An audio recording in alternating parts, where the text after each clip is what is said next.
সম্মানিত দর্শক শ্রোতা, আজকে অনেকটাই গালগল্প করার সময়। আসলে আইন পেশায় আমি পরিপূর্ণভাবে এসেছি 2010 সালে, বিশেষ করে ফেব্রুয়ারি মাসে। এর আগে আমি আইনি পড়েছি, ট্রেনিং নিয়েছি, লাইসেন্সও পেয়েছিলাম, কিন্তু আইন পেশায় পরিপূর্ণভাবে অংশগ্রহণ করা হয়নি। সেই গল্প হয়তো কেউ কেউ শুনেছেন। ব্যারিস্টার আব্দুর রাজ্জাক স্যারের সঙ্গেই আমার আইন পেশা শুরু হয়েছিল। ওনার 2 ছেলে আছেন, তাদের সঙ্গে আমার ঘনিষ্ঠ সম্পর্ক সবসময় ছিল, এখনো আছে। আমরা আমাদের সিনিয়রদেরকে কেমন দেখেছি? আমরা কি সেরকম হইতে পারছি? আমি তো অনেক সময় নিজের মধ্যে অনেক ঘাটতি দেখতে পাই, অনেক অপূর্ণাঙ্গতা দেখতে পাই। আমার সিনিয়রকে ব্যারিস্টার আব্দুর রাজ্জাকের যে ব্যক্তিত্ব বোধ ছিল,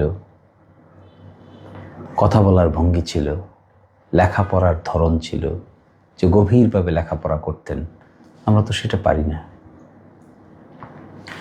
আমার এখনো স্পষ্ট মনে পড়ে, স্যার অনেক ডিপ্লোম্যাটিক কাজ করতেন, অনেক কূটনীতিকদের সাথে স্যারের ব্যক্তিগত সম্পর্ক ছিল। তিনি বাংলাদেশে এবং বিদেশে সফরে গিয়েও এটি মেনটেন করতেন। তার মধ্যে একদিন মনে আছে, তিনি নয়াপল্টনের চেম্বার থেকে বের হলেন, গুলশানে যাবেন।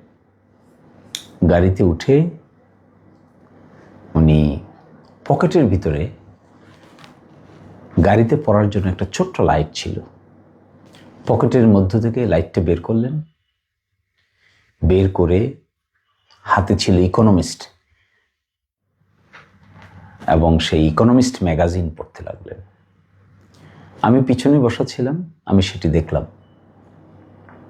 যে সময়কে ব্যবহার করার জন্য গাড়িতে উঠেই আবার কোটের পকেটে পড়াশোনার জন্য ছোট্ট একটা লাইট, ওই লাইটটা বের করে নির্লিপ্ত হয়ে নিজে পড়াশোনা করলেন। যেতে যেতে যেতে যেতে যতক্ষণ সময় লাগলো ততক্ষণ সময় লেখাপড়া করলেন। কিন্তু আমরা তো তা পারি না। এই অভ্যাস তো আমাদের মধ্যে এত ভালোভাবে গড়ে ওঠে নাই। এবং আমি এটি বারবার দেখতাম বিভিন্ন কোর্টে মামলা করার জন্য যখন স্যার যেতেন, তখন অনেক সময় কোনো কোনো কোর্টে একটু অপেক্ষা করতে হতো। ওই অপেক্ষার সময়টুকুকে তিনি কাজে লাগাতেন। কখনো হাতে ইকোনমিস্ট, আমার এখনো মনে পড়ে ইন্টারন্যাশনাল হেরাল্ড ট্রিবিউন সাবস্ক্রিপশন করেছিলেন স্যার, নিয়মিতভাবে পড়তেন। কি সুন্দর ইংরেজি! আমি নিজেও একবার সাবস্ক্রিপশন করে যার কাছে সেখানে গিয়েছিলাম, স্যার আমাকে পাঠিয়েছিলেন এই ভার্সন, এই অঞ্চলের ভার্সন। এবং সেই ইন্টারন্যাশনাল হেরাল্ড ট্রিবিউন এর অংশ হিসেবে আমি সেখানে কনফার্মেশনের জন্য গিয়েছিলাম। তো স্যার এটা দেখতাম হাতে থাকতো। কিংবা ইউরোপে আমেরিকায় বেড়াতে গেলে বই আনতেন, বই নিয়ে এসে আমাদেরকেও বই দিয়েছেন, আমাকেও বই দিয়েছেন। এবং ওই একটা কোর্ট থেকে আরেকটা কোর্টে গেলে একটু অপেক্ষা করতে হলে তিনি বসে ওই বই পড়তেন, ইকোনমিস্ট পড়তেন, ইন্টারন্যাশনাল হেরাল্ড ট্রিবিউন পড়তেন। এবং এই যে অভ্যাস, পড়ার অভ্যাস, এটি ছিল স্যারের অতুলনীয়, প্রশংসনীয়। একটি জাজমেন্ট যখন আমরা রেফার করতাম, তখন তিনি শুরুতেই প্রিন্সিপালটা পড়তেন, পরে বলতেন ফ্যাক্টটা কি বলো। ভিতরে নিজেই পড়তেন। রেফারেন্স কোর্টে দেওয়ার আগে নিজে শিওর হয়ে নিতেন যে রেফারেন্সটা ঠিক আছে কিনা। এবং রিসার্চ করে নতুন সিদ্ধান্ত বের করলে কি যে খুশি হতেন। এটাও আমাদের মধ্যে তো এই আচরণের ঘাটতি দেখা যায়। এবং নতুন বই পড়া, নতুন বই নিয়ে আসা, নতুন বই ডিস্ট্রিবিউট করা। অনেক দিন আমাদেরকে নিয়ে মিটিং করেছেন যে ইসলাম নিয়ে পৃথিবীর বিভিন্ন জায়গায় সমসাময়িক যে সমস্ত বই বের হচ্ছে, এই বইগুলোকে কী করে ডিস্ট্রিবিউট করা যায়, অনুবাদ করা যায়, সংশ্লিষ্ট ব্যক্তিদের কাছে কী করে পৌঁছানো যায় আলোচনা করতেন। কোনোটা সম্পূর্ণ হতো, কোনোটা সম্পূর্ণ হতো না, কিন্তু আলোচনা অব্যাহত থাকতো। আমি এটাও দেখেছি, স্যার আমেরিকা গেলেই, ইউরোপে গেলেই বেশ কয়েকটি বই নিয়ে আসতেন, এসে বিভিন্ন সিনিয়র আইনজীবী এবং মাননীয় বিচারকদেরকে দিতেন, জ্ঞান শেয়ার করতেন। কিন্তু সেটাকে আমরা পারি? আমরা তো এভাবে করতে পারি না। নিজের কাজে ব্যস্ত, ছোট কাজে ব্যস্ত, ওই বড় জিনিস তো আমরা এইভাবে দেখতে পারি না। তো ব্যারিস্টার আব্দুর রাজ্জাক সাহেবের এই যে পড়ার আগ্রহ, গভীর আগ্রহ, এই গভীর আগ্রহ স্যারকে ব্যারিস্টার আব্দুর রাজ্জাকের মতো ব্যক্তিত্ব দান করেছিল। এবং কখনো যদি টকশোতে যেতেন, তাহলে কত প্রস্তুতি নিয়ে, সব কিছুকে নিয়ে স্তরে স্তরে সাজিয়ে যেতেন। কোর্টে যাওয়ার আগে নোট ছিল, হাতে লেখা নোট, রেজিস্টার খাতা। ওই রেজিস্টার খাতায় সবগুলো ডিসিশন পয়েন্ট আকারে লিখতেন। 1 নম্বর পয়েন্ট কি, এটা হলো 1 নম্বর পয়েন্ট। এর অধীনে সিদ্ধান্ত কি কি, এই সিদ্ধান্ত, কোন ডিএলআর, কোন বিএলসি, কোন এসএসসি, কোন এআইআর, এবং তার সঙ্গে কত পৃষ্ঠা, কত প্যারাগ্রাফ, এর পরের পয়েন্টে কোনটা কোনটা, এর পরের পয়েন্টে কোনটা কোনটা। আমাকে বলতেন যে এগুলো আমার কাছে 1 কপি থাকবে, তোমার কাছে 1 কপি থাকবে। আপিল বিভাগে কাদের মোল্লা সাহেবের মামলা পরিচালনা করতে গিয়ে আমি দেখেছি, যখন বলতেন যে যদি আমি কোনোটা মিস করে যাই, তা আমাকে পাশ থেকে স্মরণ করিয়ে দিবে। তো স্যারের কাছে একটা কপি থাকতো, আমার কাছেও একটা কপি থাকতো। কোনো একটা ডেট মিস হয়ে গেলে পাশ থেকে কানে কানে বললে সাথে সাথে সংশোধন করে নিতেন। এবং সুনির্দিষ্ট করে কোনো একটা ক্রনোলজি যদি কখনো একটু এলোমেলো হতো, বলার সাথে সাথেই ঠিক করে দিতেন, একটা পয়েন্টও মিস করতেন না।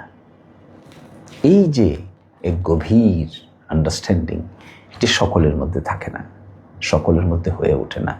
আমি ব্যারিস্টার আব্দুর রাজ্জাক সাহেব গভীরভাবে